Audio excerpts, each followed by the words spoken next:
ಕಾಂಗ್ರೆಸ್ ಪಕ್ಷ ಇವತ್ತು ದುಂಡಾವರ್ತಿಯನ್ನ ಮಾಡ್ತಾ ಇದೆ. ಸುಳ್ಳುಗಳನ್ನ ಹೇಳಿ ಜನರನ್ನು ವಂಚನೆ ಮಾಡಿ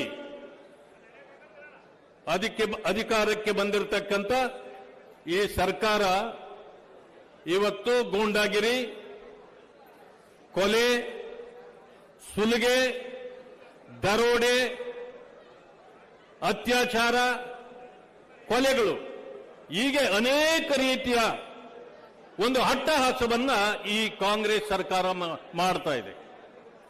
ಇದರ ವಿಚಾರವಾಗಿ ನಮ್ಮ ಅಧ್ಯಕ್ಷರು ಈ ಸರ್ಕಾರದ ದುಂಡಾವರ್ತಿತನವನ್ನ ಯಾವ ಈ ವಿಚಾರಗಳಲ್ಲಿ ಈ ಸರ್ಕಾರ ಸಂಪೂರ್ಣವಾಗಿ ವಿಫಲವಾಗಿದೆ ಅಂತಕ್ಕಂಥದ್ದನ್ನ ಇಡೀ ರಾಜ್ಯದಲ್ಲಿ 5-6 ಪ್ರಾಂತ್ಯಗಳಲ್ಲಿ ಸಭೆಗಳನ್ನು ಮಾಡಿ ಈ ಕಾಂಗ್ರೆಸ್ನ ಮುಖವಾಡವನ್ನು ಕಳಚಬೇಕು ಅಂತೇಳಿ ತೀರ್ಮಾನ ಮಾಡಿದ್ರು. ಪ್ರಥಮವಾಗಿ ಬಳ್ಳಾರಿಯಿಂದಲೇ ನಮ್ಮ ಕಾರ್ಯಕ್ರಮ ಪ್ರಾರಂಭವಾಗತಕ್ಕಂಥ ಅನಿವಾರ್ಯತೆ ಬಂತು. ಯಾಕೆ ಬಂತು? ಬಳ್ಳಾರಿಯಿಂದ ಇಡೀ ರಾಜ್ಯದಲ್ಲಿ ಇವತ್ತು ಲಾ ಅಂಡ್ ಆರ್ಡರ್ ಸಿಚುಯೇಷನ್ ಸಂಪೂರ್ಣವಾಗಿ ಹದಗೆಟ್ಟಿದೆ. ಇದನ್ನು ನೀವು ಬಹಳಷ್ಟು ನೋಡಿದ್ದೀರಿ. ಅದಕ್ಕೆ ಪ್ರಥಮ ನಿದರ್ಶನ ಬಳ್ಳಾರಿ ನಗರ. ಹೊಸ ವರ್ಷ ಬಂದ ನಂತರ ಮೊದಲನೇ ದಿನ ನಾವೇನು ಮಾಡ್ತೇವೆ? ಪ್ರತಿಯೊಬ್ಬರಿಗೂ ಶುಭಾಶಯಗಳನ್ನು ಹೇಳ್ತೇವೆ. ಎಲ್ಲ ಪ್ರೀತಿಯಿಂದ ನಾವು ಸಂಭಾಷಣೆ ಮಾಡ್ತೇವೆ. ಆದರೆ ಬಳ್ಳಾರಿಗೆ ಬಂದಿದ್ದು ಪ್ರೀತಿ ವಿಶ್ವಾಸದ ಶುಭಾಶಯಗಳನ್ನು ಕೋರ್ತಕ್ಕಂಥ ವಿಷಯ ಅಲ್ಲ. ಇಲ್ಲಿ ಕೊಲೆಗೆ ಪ್ರಥಮ ಪ್ರಾಶಸ್ತ್ಯ ಸಿಕ್ಕಿದ್ದು ಹೊಸ ವರ್ಷದ ದಿನವೇ ಅದು ಆ ಬಳ್ಳಾರಿ. ಅದಕ್ಕೆ ಬಳ್ಳಾರಿಯನ್ನ ಬೆಂಗಳೂರಿನಲ್ಲಿರ್ತಕ್ಕಂಥ ಪ್ರತಿಯೊಬ್ಬರು ಹೇಳ್ತಾರೆ, ಇದು ಕೊಳೆಗಡಕರ ನಾಡು ಆಗೋಯಿತು. ಮೊದಲು ಈ ರೀತಿ ಇರಲಿಲ್ಲ. ರಿಪಬ್ಲಿಕ್ ಆಫ್ ಬಳ್ಳಾರಿ ಈ ರೀತಿ ಮಾತಾಡ್ತಾರೆ. ಯಾಕೆ? ನಾನು ಒಂದು ಮಾತನ್ನಂತೂ ಹೇಳಲಿಕ್ಕೆ ಬಯಸ್ತೇನೆ.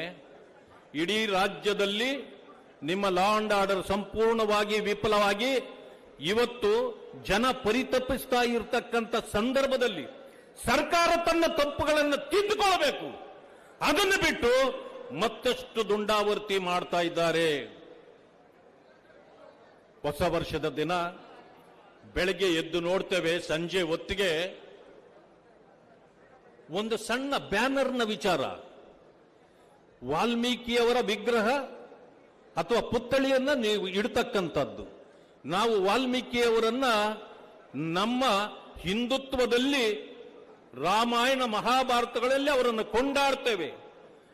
ಅವರು ಹಿಂದುಳಿದ ನಮ್ಮ ಪರಿಶಿಷ್ಟ ವರ್ಗಗಳ ಅಸ್ಮಿತೆಯಾಗಿದ್ರೂ ಕೂಡ ಇಡೀ ಪ್ರಪಂಚ ಹಿಂದುತ್ವದ ಹೆಸರಿನಲ್ಲಿ ಅವರನ್ನು ಕೊಂಡಾಡ್ತಾರೆ. ಅವರ ಪುತ್ಥಳಿಯನ್ನ ಇಡಬೇಕಾದ್ರೆ ಯಾರಿಡಬೇಕು, ಏನಿಡಬೇಕು ಪ್ರಶ್ನೆ ಇಲ್ಲ. ಇಡೀ ರಾಷ್ಟ್ರದ ತುಂಬ ಅವರ ಪುತ್ಥಳಿಗಳನ್ನ ಇಡ್ರಿ, ಅವರನ್ನು ಪೂಜೆ ಮಾಡ್ರಿ, ಅವರನ್ನು ಗೌರವಿಸ್ರಿ.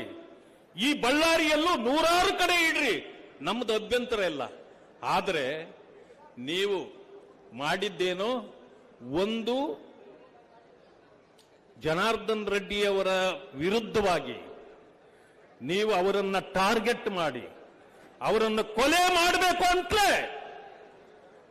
ಆವತ್ತಿನ ದಿವಸ ಬ್ಯಾನರ್ ಅನ್ನು ತಂದಲ್ಲಿ ಹಾಕಿದ್ದು. ಅದಾದ ನಂತರ ಆಗಿದ್ದೇನು? ಪೊಲೀಸ್ ಅಧಿಕಾರಿಗಳು ಬ್ಯಾನರ್ ಅನ್ನ ತೆಗೆದಿದ್ದು ಕಂಪ್ಲೇಂಟ್ ಕೊಟ್ಟ ಮೇಲೆ ಕೊಟ್ಟಿದ್ದಕ್ಕೆ ನೀವೇನು ಮಾಡಿದ್ದು? ಇನ್ನು ಕೆಲವು ಪೊಲೀಸ್ ಅಧಿಕಾರಿಗಳು ಅವರ ಜೊತೆಯಲ್ಲಿ ಅವರ ಜೊತೆಯಲ್ಲಿ ಸೇರಿ ಸಾವಿರಾರು ಜನರನ್ನ ಜನಾರ್ದನ ರೆಡ್ಡಿ ಅವರ ಮನೆಯ ಮುಂದೆವರೆಗೂ ನೀವು ಪಾದಯಾತ್ರೆಯಲ್ಲಿ ಕರ್ಕೊಂಡು ಬಂದು ಅವರ ಮೇಲೆ ಫೈರಿಂಗ್ ಮಾಡಲಿಕ್ಕೆ ಪ್ರಾರಂಭ ಮಾಡ್ತಿರಲ್ಲ. ಜನಾರ್ದನ್ ರೆಡ್ಡಿ ಅವರು ಆವತ್ತು ಊರಲ್ಲೇ ಇರಲಿಲ್ಲ, ಅವರ ಕ್ಷೇತ್ರದಲ್ಲಿದ್ರು. ಬರುವ ಹೊತ್ತಿಗೆ ಸಾವಿರಾರು ಜನರನ್ನ ಸೇರಿಸಿ ಒಬ್ಬ ಶಾಸಕ ಆಗಿರ್ತಕ್ಕಂಥವರ ಮಾತುಗಳು ಮಾತಾಡ್ತಕ್ಕಂಥದ್ದ ಇದು. ನಾನು ಶಾಸಕರು ಅವರು ಜನ ಮತ ಹಾಕಿದ್ದಾರೆ ಒಂದೇ ಕಾರಣಕ್ಕೆ ನಾನು ಅವರನ್ನ ಗೌರವದಿಂದ ಮಾತಾಡ್ತಾ ಇದ್ದೇನೆ. ಭರತ್ ರೆಡ್ಡಿಯವರು ಬೀದಿಯಲ್ಲೂ ನಿಂತು ಹೇಳ್ತಾರೆ 5 ನಿಮಿಷ ಸಾಕು ಅವರ ಮನೆಯನ್ನ ಸುಟ್ಟು ಭಸ್ಮ ಮಾಡ್ತೇನೆ ಅಂತ. ಎಂತ ಭಸ್ಮಾಸ್ಪರನಿಗೆ ಜನ್ಮ ಕೊಟ್ರಪ್ಪ ಈ ಬಳ್ಳಾರಿಯಲ್ಲಿ? ಭಸ್ಮಾಸ್ಪರನಿಗೆ ಜನ್ಮ ಕೊಟ್ರಿ ನೀವು. ಇವತ್ತಲ್ಲ ನಾಳೆ ಜನಾರ್ದನ್ ರೆಡ್ಡಿಯನ್ನು ಮುಗಿಸಿಬಿಡ್ತೇನೆ ಅಂತ ಹೇಳ್ತೀರಿ. ಏನು ಅಷ್ಟು ತಾಕತ್ತಿದ್ಯಪ್ಪ ನಿನಗೆ? ನಾವು ನೋಡ್ತೇವೆ.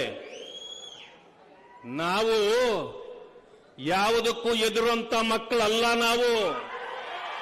ನಾವು ಇಳಿತೇವೆ, ಆದ್ರೆ ನಿಮ್ಮಂತ ದುಂಡಾವರ್ತಿ ಮಾಡೋದಿಲ್ಲ. ಬಾಬಾ ಸಾಹೇಬ್ ಅಂಬೇಡ್ಕರ್ ಅವರು ಕೊಟ್ಟಿರ್ತಕ್ಕಂಥ ಸಂವಿಧಾನದ ಅಡಿಯಲ್ಲೇ ನಿಮಗೆ ಪಾಠ ಕಲಿಸಲಿಕ್ಕೆ ಸಾಧ್ಯ ಇದೆ. ಅದನ್ನು ಕಲಿಸಿ ತೋರಿಸ್ತೇವೆ ನಾವು. ಎಂತ ದುಂಡಾವರ್ತಿ ಇದು? ನಾನು ಇನ್ನೂ ಒಂದು ಮಾತನ್ನ ಹೇಳ್ತೇನೆ. ಅರುಣಾಕ್ಕ ಒಂದು ಮಾತನ್ನು ಹೇಳಿದ್ರು ಇಲ್ಲಿ.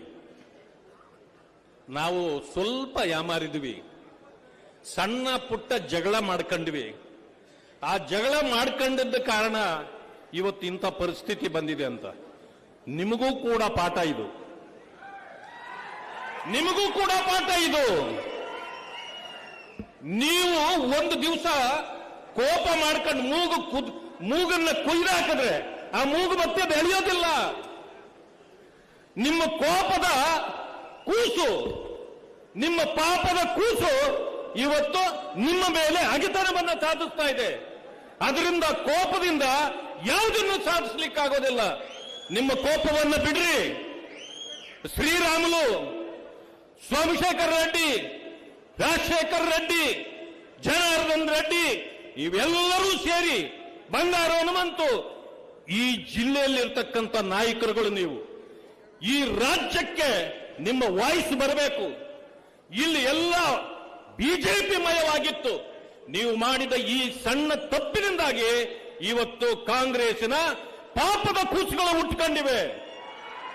ಆ ಪಾಪದ ಕೂಸುಗಳನ್ನ ಓಡಿಸಬೇಕು ನಾವು.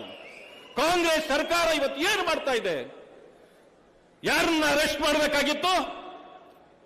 ಭರತ್ ರೆಡ್ಡಿ ಅವರನ್ನ ಅರೆಸ್ಟ್ ಮಾಡಿದ್ರ? ಸತೀಶ್ ರೆಡ್ಡಿ ಅವರನ್ನ ಅರೆಸ್ಟ್ ಮಾಡಿದ್ರ?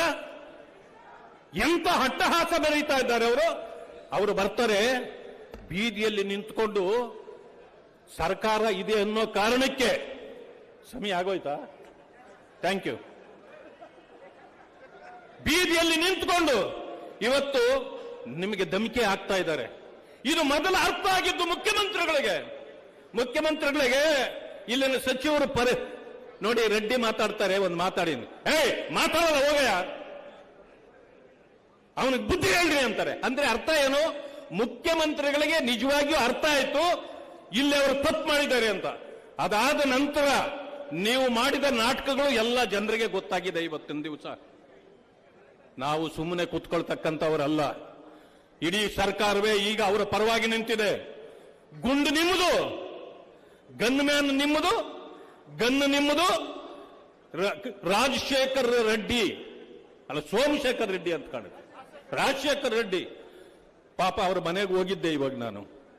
ಶೀಟಿನ ಮನೆ, ಅತಿ ಬಡವರು. ಅದೇ ಬಡವರನ್ನ ಈ ರೀತಿ ನೀವು ಸಾಯಿಸಿ, ಅದೇನೋ ಹಳ್ಳಿ ಕಡೆ ಗಾದೆ ಹೇಳ್ತಾರಲ್ಲ, ಬಡವರನ್ನ ಬಾವಿಗೆ ತಳ್ಳಿ ಆಳ್ಯ ನೋಡಿದ್ರು ಅಂತ. ನೀವೆಂತ ಕೆಲಸ ಮಾಡಿದ್ದು? ಬಡವರನ್ನ ಇವತ್ತು ಬೀದಿಯಲ್ಲಿ ನಿಲ್ಲಿಸಿ ನಿಮ್ಮ ಗುಂಡಿನಿಂದ ಕೊಂದು FIR ಯಾರ ಮೇಲೆ ಅಂದ್ರೆ ನಮ್ಮ ಬಿಜೆಪಿ ನಾಯಕರ ಮೇಲೆ.